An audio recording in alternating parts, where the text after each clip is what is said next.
Hi, this is Scott Wilkinson, host of Home Theater Geeks. In episode 267, I chat with Ray Kimber about cables and his isomike. So stay tuned. Netcasts you love. From people you trust. This is Twit. Bandwidth for Home Theater Geeks is provided by CacheFly at CacheFly.com. This is Home Theater Geeks with Scott Wilkinson, recorded August 6, 2015. Episode 267, Ray Kimber on cables. This episode of Home Theater Geeks is brought to you by Casper, an online retailer of premium mattresses for a fraction of the price. Because everyone deserves a great night's sleep. Get $50 off any mattress purchase by visiting casper.com/HTG and enter the promo code HTG. And by the new Epson Workforce printers powered by Precision Core.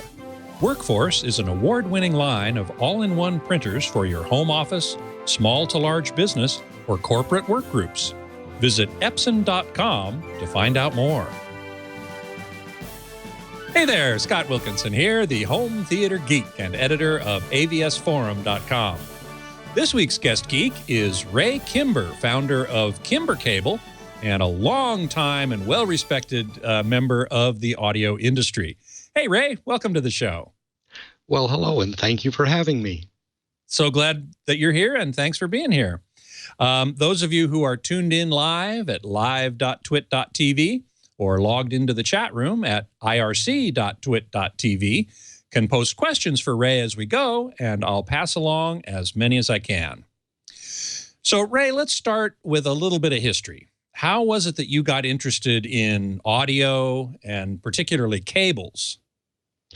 I had always been the kid that had his room wired. My father was an electronics technician, and so I had early exposure to meters and oscilloscopes and vacuum tubes and all of that, and ended up working for a large company in Los Angeles when I was there. And this was right when the disco craze was first starting. And we had a problem because the sound systems were much higher gain than typically would be expected. And unlike in a normal theater, where the speakers are on the proscenium and the lights are on stage and from the back of the hall, the lights were hanging with the speakers. And we had a tremendous noise problem. Oh, man. Putting the cables in conduit cured one problem and then had another problem because with the power levels were high enough that it would actually rattle the conductors inside the conduit with the inductive force. And so I thought back to my days of Boy Scout, boondoggling, Eagle Scout here, and I thought, well, if we counter-rotate the wires, wouldn't it work? And so I braided a section of 10 or so feet by hand. It looked a little ugly, but it worked. But much to my astonishment, it sounded more pure on top of the lower noise, and so that kind of started the whole effort towards figuring out what was going on and how to exploit these advantages. So it started from a need. It started from a need, as so many things do. Yes. Now, when you braided these cables, sort of combined them together, you got lower noise. Do you think that resulted in a perception of better sound, or was there something on top of simply lower noise? Well, there was definitely something else going on there because it sounded more precise, I guess, for want of a better word. There was less intra-note noise. And when we really took a look and was pulsing audio down the standard cables, they would ring at frequencies and figured out that ringing was in turn kind of goofing with both the negative feedback loop and the current limiting circuits. The amplifier was viewing it as low-level oscillation, which of course it would want to clamp down on. And then since the ringing appeared at the output terminals and wasn't on the input, the negative feedback loop wanted to correct it, which adds its own little problems of additional distortion. So, and then of course, lower series induction is always good for power. It just simply keeps the voltage and the current in phase with each other. So that led to thinking about how can I make better cables? Yes. So we sold quite a bit. One of the problems was that trying to have someone braid it was really a problem, because braiders want to braid something that is both flexible and limp. Wire is flexible, but it's not limp. So we had to have our own braiders designed for us. The first one was $100,000 plus. The second one was 20 after we worked out the problems. And we have more braiders than that now, but we still have the original two from 1979 that run every single day. I don't think they'll ever wear out. Wow. We actually have a photo of wire or cable being braided, which is actually called winding. No, it's not that one. It's the one called winding. We're going to take a look at that picture that we just saw in a minute. There we go. Yeah. I mislabeled it. I called this winding, but it's really more properly called braiding. Right. Because each all of one polarity, say the silver ones or white ones, are all rotating in one direction, and all the black ones are counter-rotating, and they interleave with each other. So it's truly a braided process. I think you can see it in the background a little bit as it's going around the pickup capstan there. Mm-hmm. And that was your original idea, wasn't it, in that disco? Was counter-rotation, was taking the positive and the negative and rotating them in opposite directions. In opposite directions, which has a lot of canceling effect in the electromagnetic field that is generated. Yes, and that's the idea. Yes, and of course the noise element in the original discos was very high because you had neon lamps, you had big strobe lights, and you had very crude switching gear to flash the lights, in some cases actual contactors, which of course had an arc when they disconnected. Yeah, not to mention the disco ball, that had to have some pretty heavy lights on it that had undoubtedly introduced all kinds of noise. Yep, and those lights actually had transformers driving power lamps, and so it was a highly inductive load. And so every time you switched one of those, of course, if you remove power from an inductive load, you have a backlash. And so it was a very hot noise environment. Right. And so Kimber Cable, you founded that in 1970 something? Yeah, we incorporated in 1979, but we had made our first cables back in 1976, 77. Mm-hmm. And since then, you've obviously learned a lot, I'm sure, about cables. And I wanted to talk at some length about what are the factors in a cable that influence the sound or contribute to the sound of an audio system. Clearly, cables don't have sound themselves. They're just conveying electrons, current, voltage. But they connect components together. They can connect a source to a preamp, to a power amp, to speakers. And, there's a lot of discussion on many forums, including mine, AVS, about how cables contribute to the ultimate sound that you hear when you finally put your ears on it and listen. So tell us something about the different factors that are important and that you think about and incorporate in your cables. Sure. Let's take speaker cables to start with, because that's where we started. In fact, it was maybe 10 years after we started doing speaker cables that we finally started manufacturing interconnects. With speaker cables, you're actually transferring current from the output of a power amplifier to a speaker. It's a very complex path because you have back EMF from the speaker that has to be damped. You have the output of an amplifier is typically the input to a negative feedback loop. and current limiting. And so there's a lot going on in that little teeny circuit there. And if the cable is reacting to it, you end up with trouble. Let's just take damping factor, for instance. But which is a characteristic of a power amplifier. Correct. It's a little simple division formula that involves the output impedance and the impedance of the amplifier, and you end up with a number. What people overlook is that the DC resistance of the speaker cable doesn't add to the impedance of the loudspeaker. It adds to the impedance, the output impedance of the amplifier. So a little bit of DCR could change the damping factor figure by a magnitude quickly. DCR? Yes.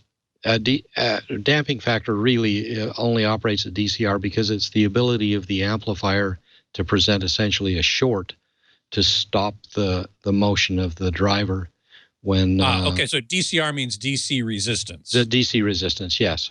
Okay. As opposed to alternating current impedance, which is correct. The resistance to alternating current. Resistance is the resistance to correct. Direct current. Okay, I just want to make sure everybody understands. And damping factor becomes more important the larger the woofer and the more with a suspension that is very springy. In other words, if the cone moves very easily, then damping factor would be more important than a smaller speaker where it has mechanical damping, where the cone shuts off. Mm-hmm. And just a little side note here. There's actually a rather simple way to tell if your speakers are going to really exploit biwiring.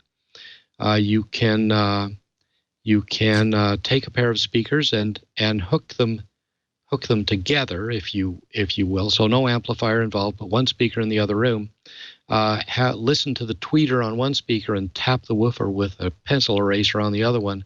And if you can hear it, in other words, if the tapping of the woofer is making sound go down the cable, through the crossover, and back into the tweeter on the other end, you probably should bi-wire it if the speakers are set up for it. How interesting. Bi-wiring, by the way, just to make sure everybody understands that term, is when you take the output of an amplifier and you split it and you send one branch of that to the woofer and the other branch to the tweeter separately, basically bypassing the crossover in the speaker, right? No, the crossover would still be there because you need to filter out low frequencies from the tweeter and vice versa.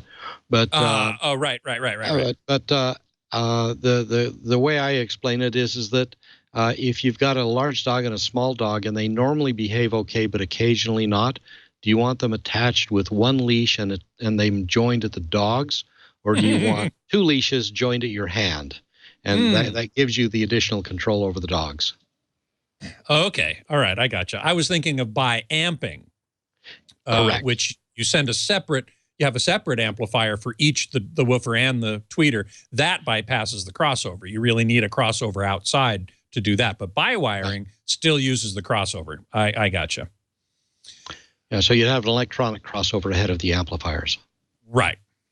Okay. Right. But in the case of bi-wiring, you don't. You use the crossover in the speaker to get rid of the lows for the tweeter because it can't reproduce them, and get rid of the highs before that get to the woofer because it can't reproduce those. Yeah, well, the crossover still stays intact. It's just that the amplifier, the woofer tweeter, the woofer and the tweeter crossovers in the speaker, rather than being connected together on the back of the speaker, are now you've just extended double wiring back to the amplifier so they're connected at the amplifier. Mm-hmm. And certain speakers offer this and others don't, so you have to keep that in mind. Correct. And so what you're saying is you connect the two speakers together with, so if the two speakers are bi-wireable, which means they have two inputs each. Mm-hmm. Yeah, you would just run a single set of cables between the two speakers, put one speaker in one room and one speaker in the other room, so you isolate them acoustically, and then tap gently on just tap on the Mhm. woofer in one room and see if you can hear little ticks in the tweeter in the other room. And if you can, And if they're bi-wireable, you should do it. Okay, good advice. Berniak in the chat room has a question. If braiding is a much better way to make a cable, why aren't all cables braided? It's frightfully difficult to do. Mm. You can't do long production runs. You're limited to a few hundred feet maximum before you have to reload the bobbins. The stresses on the cable are higher. The machines run fairly slowly so that they don't nick the cable. It's really a bit of a thankless job to do it, and it doesn't lend itself to large production. We have a number of braiding machines, and so we can produce tens of thousands of feet a day, but that still isn't the 10,000 feet per hour that you could get out of a standard twinning, extruding production line. Got it. Okay, so speaker cables are actually more complex than we might think, because it, of course, Yes. depends upon the interaction between the amplifier and the speaker and what their relative impedances are compared to each other, and that gets affected by the connection between them. Yes. And then do you want me to go about interconnects? Please. All right. So on loudspeakers, if series induction is the largest contributor to lower fidelity, then parallel capacitance is that in the voltage domain of the interconnects. And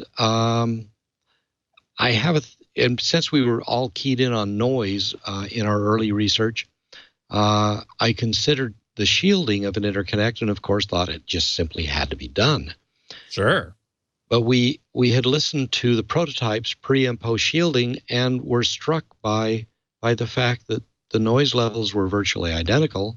We were braiding them again, a 3-wire braid, but it just sounded so much worse with the shielding on it. And so here's what I believe is going on here. If you have an interconnect and it's unshielded and you're picking up noise, you put a shield on it and the noise goes away. But that doesn't stop the internal cable from behaving like an antenna. You have geometry that behaves like an antenna, so you pick the noise up, and you have sufficient impedance along the length of its cable to develop the voltage. Of course, if it had zero impedance, you'd have 0 volts, so 0 noise. Superconducting cables, that's the answer, right? Well, or close to it. So consider this. Say you have a cable that is a twisted pair that's unshielded and it picks up noise. You put a shield on it and the noise goes away. You haven't changed the antenna effect or the impedance inside the cable. And since you could hear the noise, it means it's audible frequency. So now you've got the shield in place, you push play on the player, and now you've turned that little antenna, the twisted pair, into a transmitting antenna, and it will transmit part of your audio to the shield and dump it to ground. So you're stuck. You really can't have it behave like an antenna to begin with, or have impedance along its length, or whatever, or you're stuck. It has to not behave like that to begin with. Let me tell you a little story about. I'll even name names. This is Andrew Marshall of Audio Ideas Guide up in Canada. Okay. Amateur recording engineer of some skill. And he was highly curious about this. And he said, all right, I'll take that bet. I need 100-foot microphone cables. And so we sent him a 100-foot pair of KCAG completely unshielded. And he called me sometime later and said, unbelievable sound, really like them, but there is this tiny little, like a capacitive ticking charge that happens every so often, repetitively, that we can clearly hear at very low levels in your cables, and our normal microphone cables, Mogami or something, we just simply can't hear it. And I said, I have no idea. I just couldn't fathom what would be doing that. So And it was like a clicking like sound yes, yes. And every but the once in a answer, while. yeah, yeah, yeah. And he said it's highly repetitive. And so what happened was is that he called back a week later and said, we figured out what the noise was. And he said, in the back of the church is a clock. And with your cable, the noise floor was so much lower that we could hear the microphones picking up the acoustic ticking of the clock.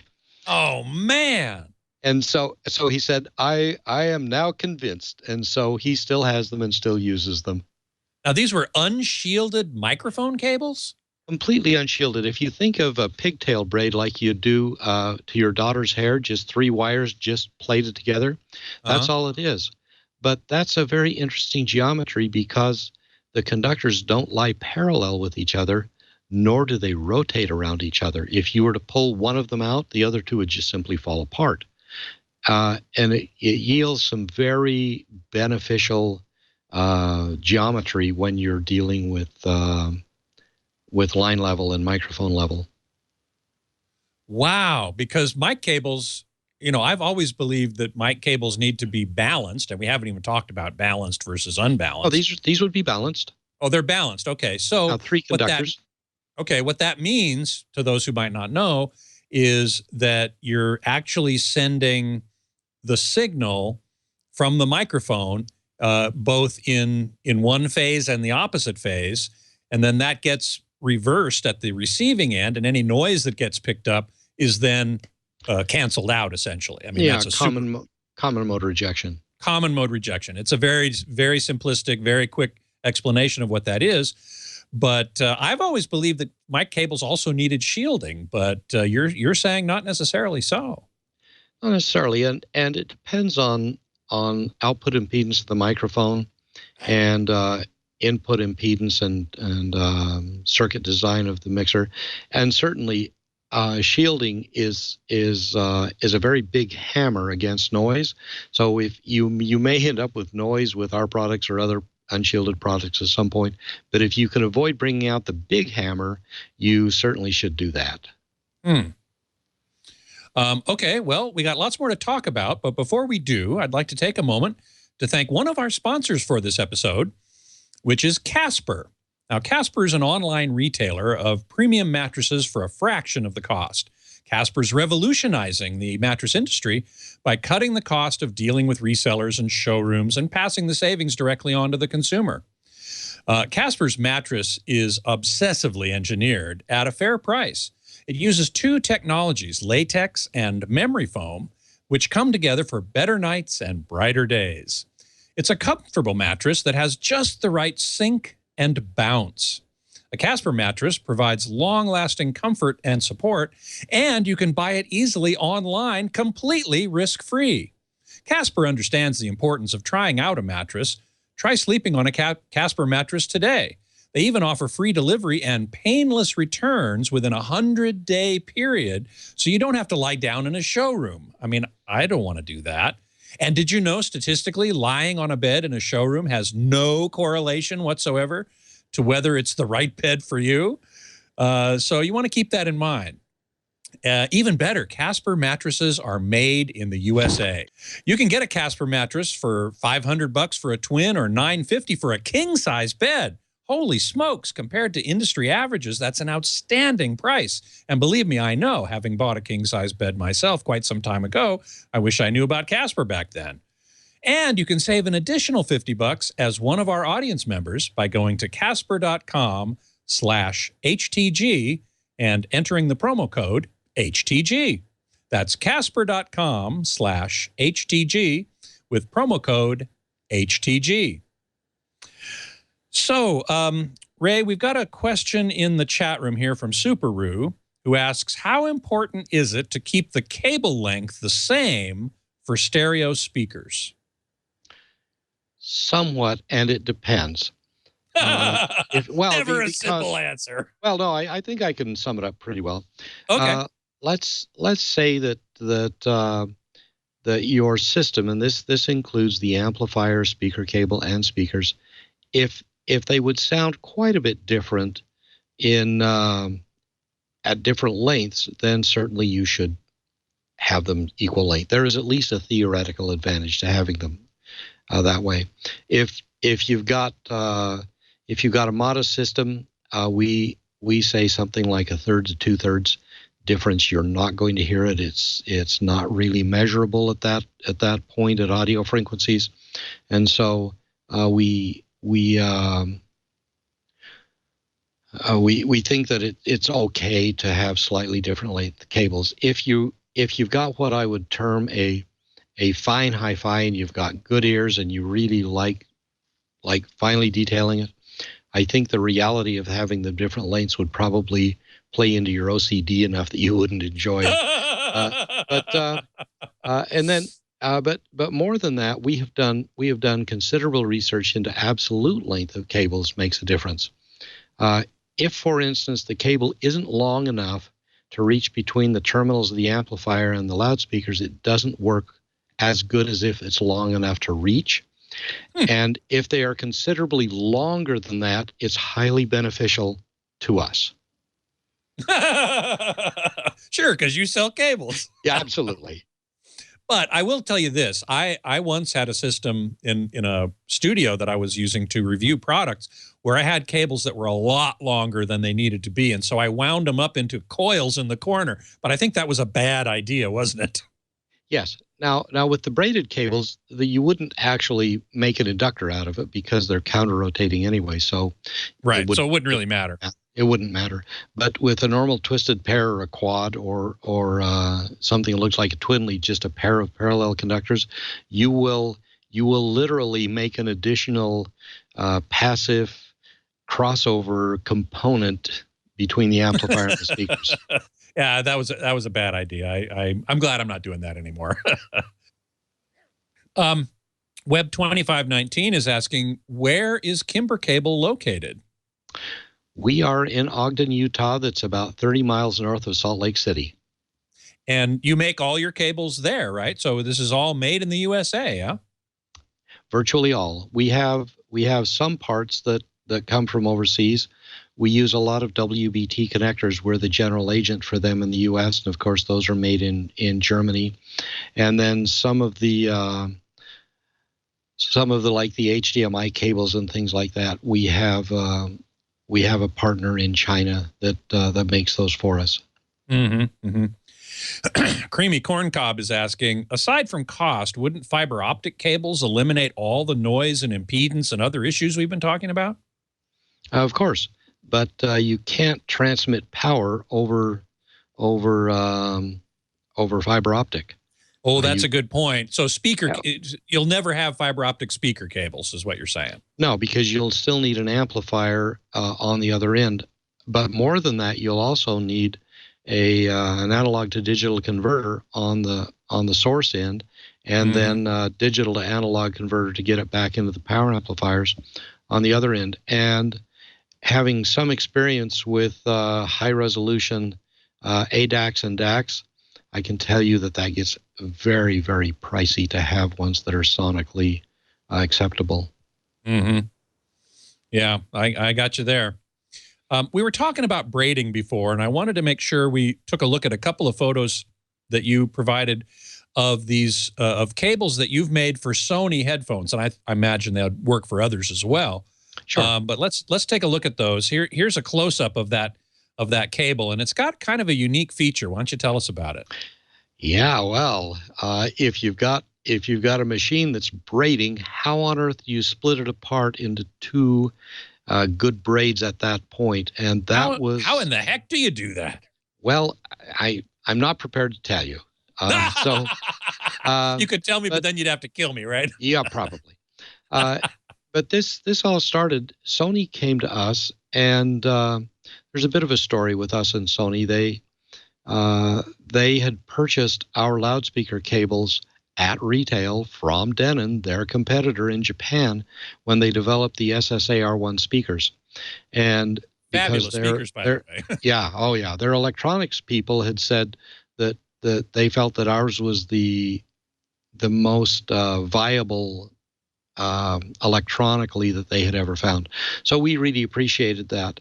But then they wanted to do some headphone cables, and one of the problems was, how do you make that split? And so for the Sony, we have cables that we designed with Sony, and Sony manufactures, and those are available from Sony for their for their ZR7A, ZR7 headphones. But the split was always a problem because you either had to have a connection there, or a solder, or a crimp, or something like that. And so there is an intermediate connection on the Sony brand cables, but those are only $250. The ones on the picture, those will be closer to $1,000, and they will be there is a difference even holding them in your hand. You can tell the difference. And of course, we've got machined wood blocks. By the way, this is scrap hardwood that would have just been discarded anyway, so we're not cutting down any trees. Good to hear. And but the difference going between a standard cable and these is quite a big revelation. And those will be out. Those will be out pretty soon. As an added aside, we actually overcame the production problems faster than we anticipated, so we could produce before we had decided on pricing or a model number or a part number or anything like that. And so when we took them to the Newport show, we codenamed them Nemo, which in Latin means no name. And then I said, well, or we could just call them Horse with no name. And then when people were just being a little, that's Ray being goofy, I said, well, do you know why? And they said no, and I said, because America. And of course, America was the band that recorded A Horse with No Name. Horse with No Name, right? Of course. Yes. Okay. Well, you're getting pretty esoteric there, but I guess. What the hell? Why not, huh? So by Rocky Mountain Audio Fest, we will have packaging and production and part numbers and the whole thing. And but we've actually got stock now. We could ship them now. And the really cool thing, as you say, is that you've developed some sort of braiding machine that allows you to braid both channels together, yes. And then at some point they simply separate out. Without any connectors at that point. Correct. Yeah. Speaking of connectors, obviously you need to have connectors at both ends, and the way in which those are connected to the cable is kind of important too, isn't it? We have a picture actually of someone performing some soldering, and I wanted to make sure that everybody knew that what you're doing at Kimber Cable is, I was just told by your colleague there that every cable that comes out of your factory has been hand soldered with the connectors at the ends. That's quite remarkable. Right. There are some connectors where it's a pure crimp connector. But most of them are soldered. We about a year ago went to a nitrogen so it inserts a stream of nitrogen at the solder connection so that oxidation and other problems with the flux don't occur. There is a lot of research about soldering, and if it's done correctly, it is about as good as it gets. The cold crimping and the pressing and the ultrasonics and we even had for a while a Rofen laser soldering machine that we tinkered with for 4 or 5 years before finally deciding that what we were doing was sonically equivalent or superior at a lot less trouble. So we've sorted through that pretty well.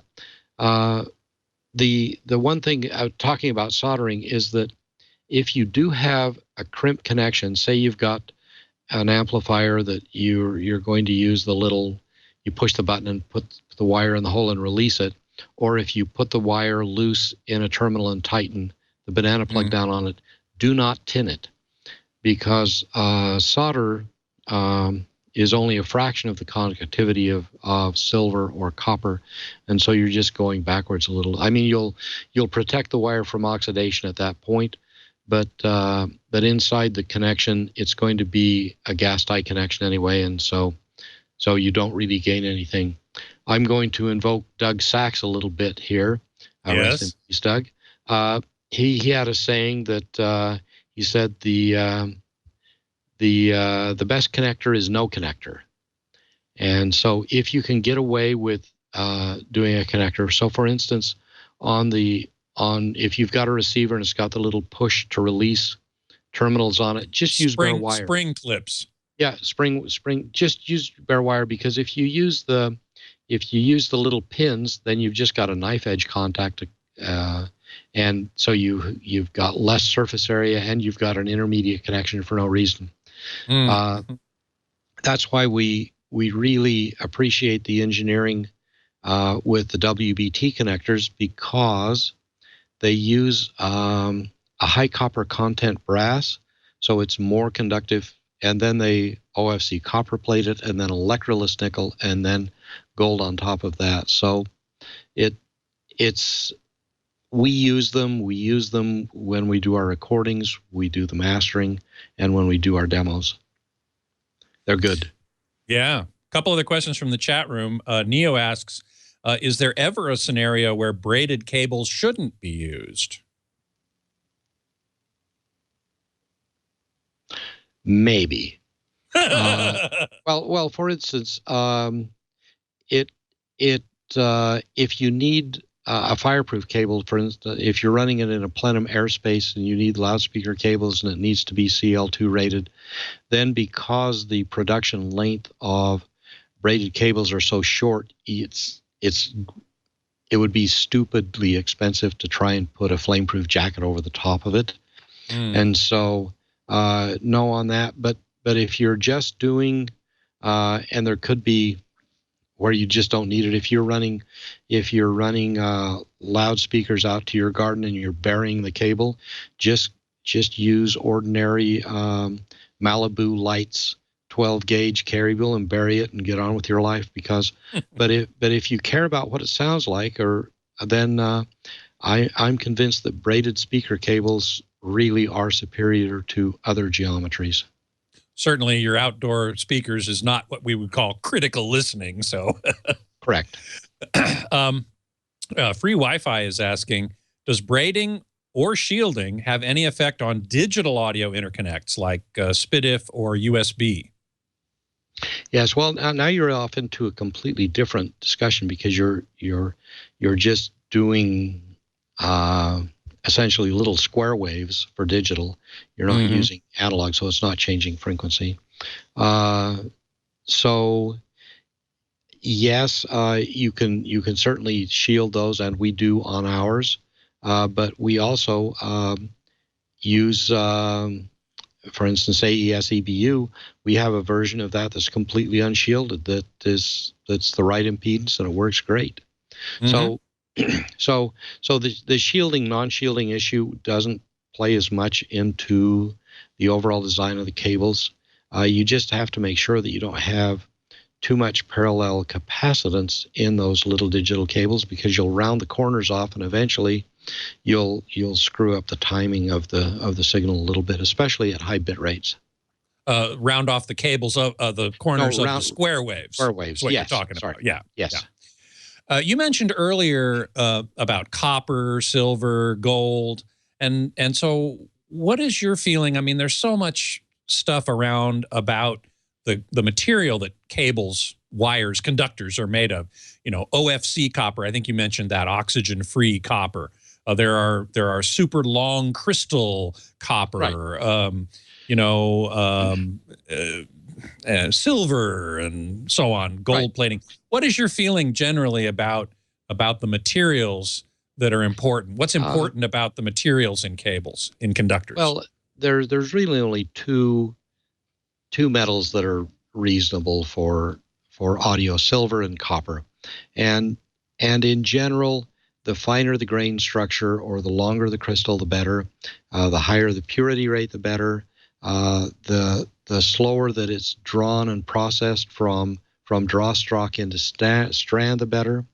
If you can extrude it in an oxygen-free environment. In other words, if you flood the extrusion head with nitrogen stream, that means you're not capturing air and moisture underneath the jacket, which will turn copper to green mush eventually sometimes. And silver has a slight advantage in absolute conductivity, but more than that, if you're doing pure silver, you can get the surface finish finer than you can on copper simply because of the melting point of the metal. I'll digress for just a second here and say that I am not a fan of silver-plated copper, and here's the reason. Right after it's manufactured, silver-plated copper is pretty darn magnificent, but it starts going downhill right from there because the layer between the silver and the copper sets up a little oxide layer, like a little crummy diode array, and so it eventually sounds tizzy and shrill and funny, but at the get-go, it would sound pretty darn good.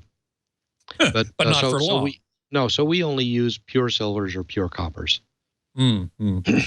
I guess some people who would use silver-plated copper, that is a layer of silver over a core of copper, might invoke what's called the skin effect, in which it's claimed that most of the current or the electrons travel on the surface, on the skin of the conductor, not throughout the entire cross-section.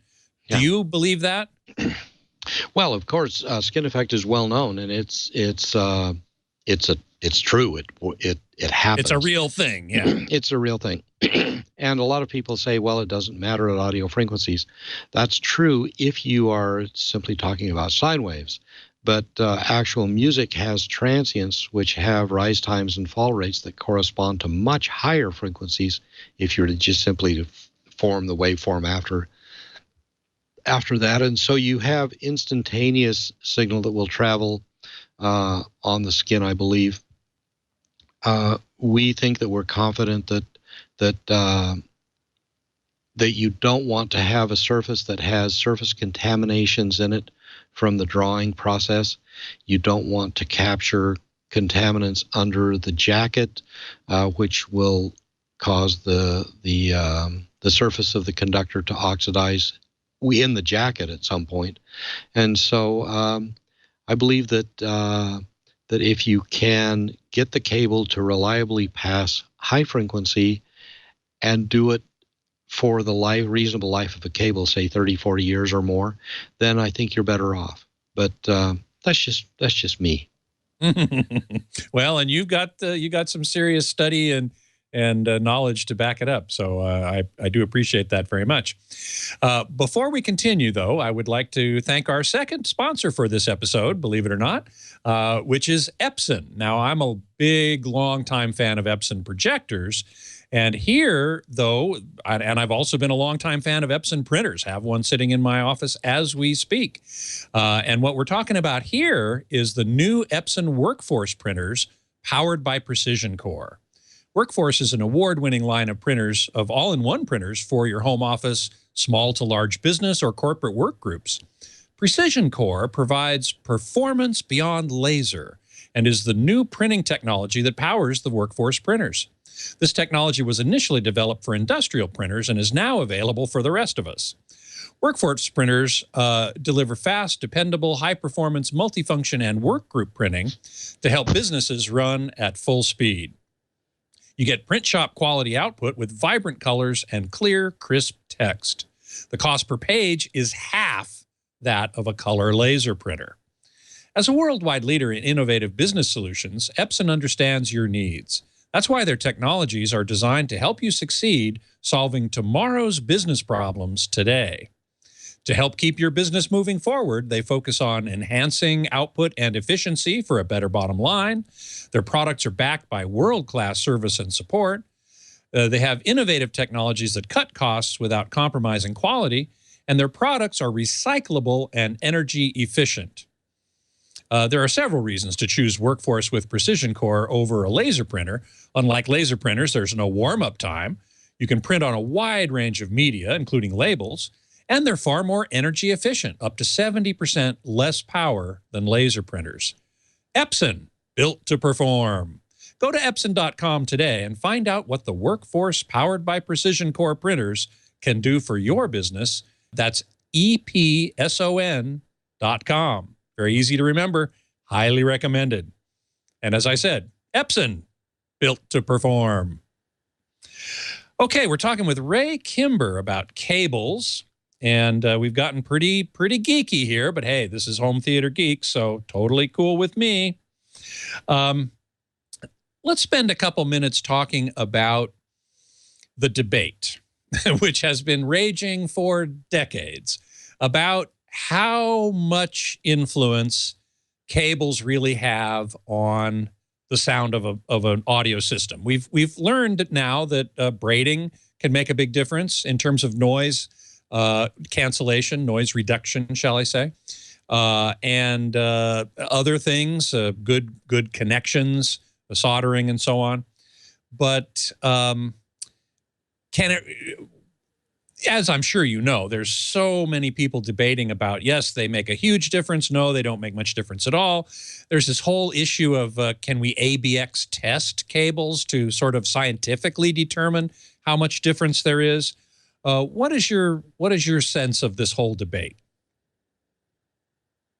Theoretically, I think that ABX is a great idea, except that the use of the ABX hardware gives you a lowest common denominator, and I'm just suspicious that it won't provide all the fidelity that you need to make good choices about that. Interesting. So in other words, the ABX hardware, the box in the middle that switches between one and the other, is where you're going to get quite a bit of degradation, and maybe any differences that might exist are going to be equalized in a sense. Yeah, or just below a certain threshold. And that's not to say that ABX isn't highly useful for some things, and they do as good a job as they can. But the fact of the matter is, it's still additional stages of electronics and the switching circuits and so on. But I can tell you how we demoed cable for new dealers back when we first started, and I would go into a dealer who would maybe never heard of us and say, here's what I'd like to do. I'd like you to take the smallest two-way speaker that you sell the most of. So something that was their bread and butter. And then I said, and now I want a receiver that is the cheapest receiver that you sell the most of that has a speaker A, speaker B switch. And so we would hook up one speaker cable on one and one speaker cable on the other, and set the speakers next to each other, and so that we're dealing with the same channel. So right channel is switched between the other right channel, and the difference was pretty darn convincing. We had so close to 100% close rate with an order before I walked out the door that it wasn't funny, and so that was simple. It was understandable. It was straightforward, and it could be repeated any number of times.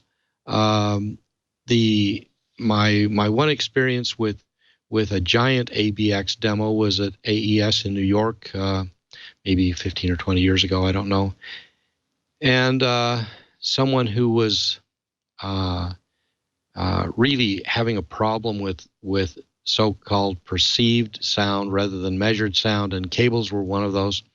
And they had really done a kind of a questionable demo. They had mid-level teal speakers on platforms in front of a room of a few hundred people, so they were above head level, so the whole energy was firing into the ceiling, and a modest high-quality amplifier. So they were using really good gear, but this should have been for a demo in front of a half a dozen people at the most in an appropriate sized acoustic space. And so the demo went on for a while, and then the guy got up there and he was quite he was quite a showman. And at one point he he said and waved his hand out to the audience and said, "So how many people in this audience have some of those so-called golden ears?" And he said it with a very derisive tone of voice. More than 3/4 of the audience raised their hands. and that pretty much shut the demo down right there. He was he just slunk off the stage essentially. Wow. And we never heard another word about it. Huh. Well, so much for that. Creamy Corncob is asking a similar question here. What are your thoughts about overpriced cables? I mean, you know, your cables, I'm sure, aren't cheap because you spend a lot of time and you have a lot of machinery and so on. But I mean, they can get astronomical, these cables. I mean, yes, and so do ours. What you're buying at the high end is you're buying absolute diminishing returns. There's no question about that. Or you're borrowing bragging rights, and you're buying trophy construction and trophy materials that don't directly lend itself to any audio performance. We of course have cables in our line that are best buys. For example, they're little hot rods. The VS series is one that comes to mind. But we have a policy that dealers can send back cables at any time. We'll just simply take them back. So you could go to one of our dealers and at least on our end of it, because we'll take the cables back, you can make arrangements with the dealer and they should take them back if you want to demo them. I know that a number of dealers do that. And a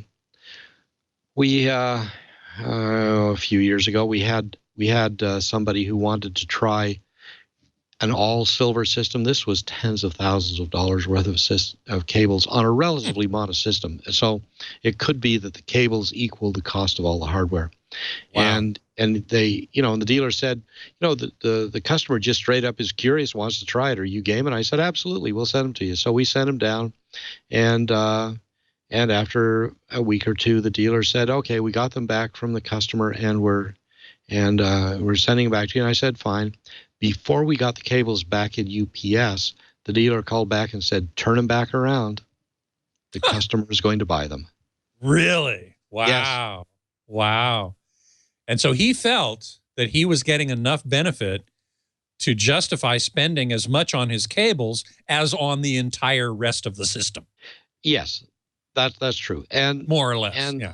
Yes, cables can trick you up in very interesting ways. Like I say, even if you spend just a few dollars a foot for speaker cables from us, even if you've got speakers and amplifiers where you've spent, I don't know, a couple of $1,000 or under $1,000 if you were buying good stuff off eBay, you would hear an advantage that wouldn't be minor. It would be obvious. I got a question here. Ripple Rider in the chat room is asking, if cables affect the sound quality noticeably, as you've been saying, then how does the internal wiring of speakers with thin gauge wire and push-on pad connectors, how does that affect the sound? I mean, you're not in the speaker business, but maybe you've looked inside some speakers and seen what kind of cables they're using in there? I can tell you that a number of speaker manufacturers use cables from us OEM, and in some cases we're not allowed to say. For instance, Tannoy on their higher-end speakers used Kimber Cable exclusively for years. They may still do it and getting that from our UK distributor, but it does, and those cables do make a difference, but they are proportionally much shorter, and they may be post crossover components, which would make less of a difference. But certainly, if you improve the wiring either inside the amplifier or inside the speakers, you're going to get a difference. But proportionally, because the length between the cabinets and the amplifier are much longer, there's an advantage there. Why make it any worse than it has to be, I guess? Well, in our last few minutes, I'd like to turn away from cables and to another project that I know is near and dear to your heart. which has to do with recording, and specifically using a really cool microphone, or a microphone array, I guess, called isomike. And we have a couple pictures of that too I'd love to show people. And while we're taking a look at those, you can tell us how you're involved with this. What are you doing? Well, it's my invention, essentially. I'm convinced that if you don't have enough adult supervision and you're in high-end audio long enough, you will want to make your own recordings, build your own speakers, and build a pipe organ. And I'm pretty much all there. Wow, you built a pipe organ, in fact? Well, I'll send you some pictures. It's okay. a rather ambitious organ project that we're donating to the local university. But it's not the microphones per se, but the baffle that isolates them from the acoustics of each other. So isomike. Okay. And oh gosh, kind of a long story about how if you're picking up two microphones and they're hanging apart, you'll end up with essentially a fixed flanging effect based on it. And I mean, that's normally how stereo recordings are made. You have a pair of microphones that are hanging there. Either their capsules are close to coincident, or they're some distance apart, or whatever. Right. But if you get them close to each other, then the way that you get the right-left separation is because the microphones are cardioid. In my mind, that gives you other problems. And so you can see the microphone cables hanging down on those arms. So the microphones are standard omnidirectional microphones. But this means that acoustic information that bounces off one auditorium wall is associated with the microphone closest to that wall. It doesn't just jump through to the other microphone and interfere with its original signal. And so each microphone sees that. And so you are accomplishing separation with precedence of arrival and not with power apportionment. And that's how we hear, is by precedence of arrival and not by power apportionment. So just to make sure everybody understands, precedence of arrival is which ear does the sound arrive at first, right? Correct. Yes. And so if the sound is coming from your right, it will arrive at your right ear first and then diffract around your head and end up in your left ear some milliseconds later. Microseconds, but microseconds later, actually. Yes, thank you. And so that's very, very large part of what gives us our ability to localize, to find, to detect and know where the source of that sound is. Absolutely right.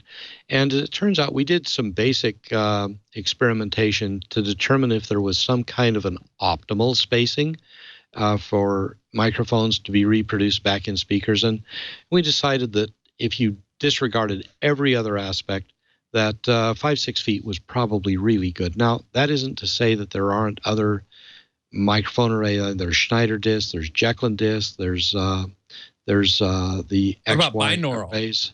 Well, binaural back to headphones, that works very, very well. As long as you're listening back in headphones. Right, and it's not a bad, and it's not a horrible experience listening to it with speakers. My underlying thought about recording is that recorded music is like canned sushi. You can't do it, but there's a big difference between albacore and pet food. Okay, I'll grant you that. Yeah, so we're fighting a losing battle, essentially, trying to do recorded music, but we're working closer and closer to a goal that at the end is not quite attainable in an absolute sense, because a live music in a real hall will always have a different essence to it than reproduced music. Even, and I agree with you, don't get me wrong, I totally agree with you, and I've run polls on AVS to this effect. Can reproduced music ever sound indistinguishable from live? I believe that it cannot. But what if you were to have a surround system, or even an immersive sound system with speakers around you this way and speakers above your head this way? That gets a little closer, maybe? Yes, it gets you much closer. And I can use the analogy of CGI. you can get astonishing realism from CGI video output, but at some point there will always be that little something that says, not real. Especially, I've thought about this a lot myself, and I've realized that that is especially true of human faces. So, which is why when you go to an animated movie, you could have photorealistic grass and trees and houses and all that stuff, but the human faces all look obviously animated. They don't. There have been some attempts to make it real, but to make it look real, but you get into this thing called what's it called? The Valley of Creepiness. It's not what it's called, but it's called something where you get close enough and it starts creeping people out. The Uncanny Valley.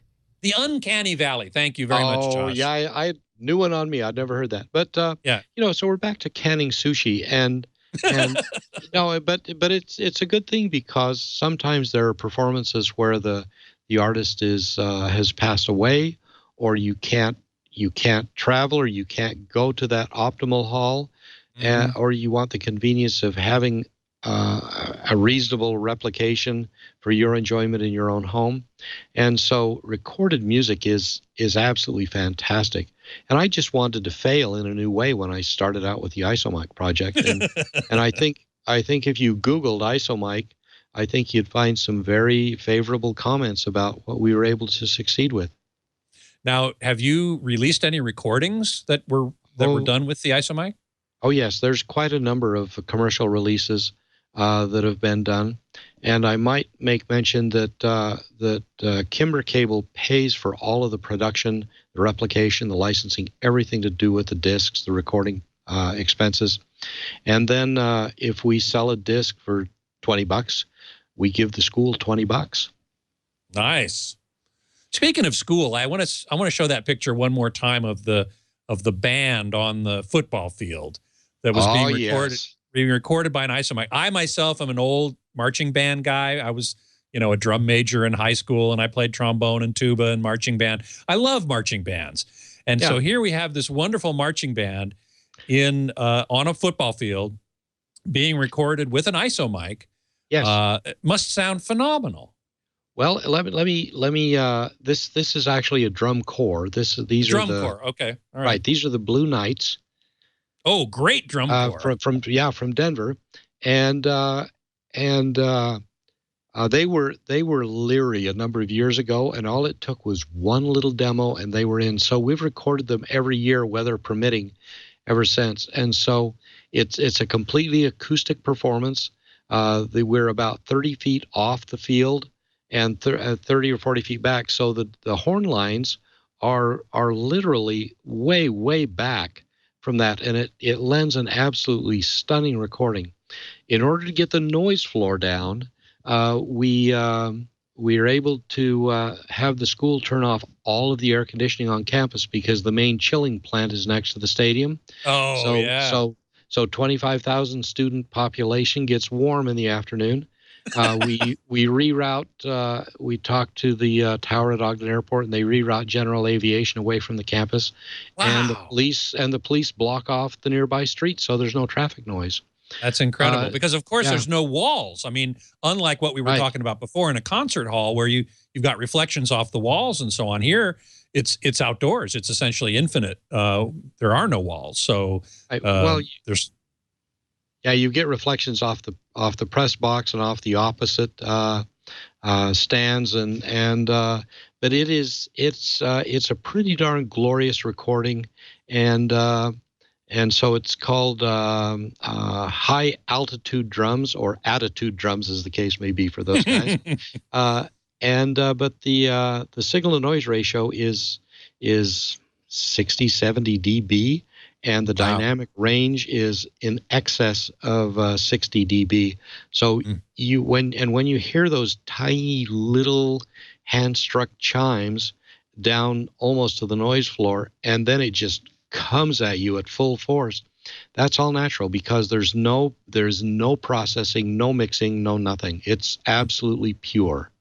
So that's straight to 2-track, no compression, no EQ, nothing like that.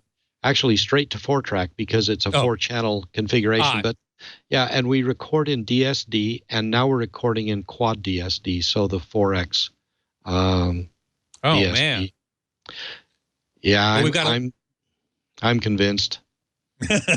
Well, this is fascinating, and there's probably a lot more to talk about, certainly in terms of DSD and 4 times DSD. So I would love to have you back sometime if you'll agree to come back and join us again. I have had a good experience, and it's also my first experience at Skype. So thank you for dragging me kicking and screaming into new technology. Into the 21st century. Well, it's my pleasure, and thank you so much for being willing to get dragged screaming and kicking. Not so screaming and kicking, though. You've done a great job, and I really appreciate your time. Thank you so much. Thank you. That's Ray Kimber of Kimber Cable. Their email or their web address, of course, is Kimber, KIMBER.com. You can find me always at avsforum.com. You can email me at scott@twit.tv, and you can follow me on Twitter at htgeekscott and also at avsforum. You can always find previous episodes of Home Theater Geeks right here at twit.tv/htg. and on our YouTube channel, youtube.com/twit Home Theater Geeks.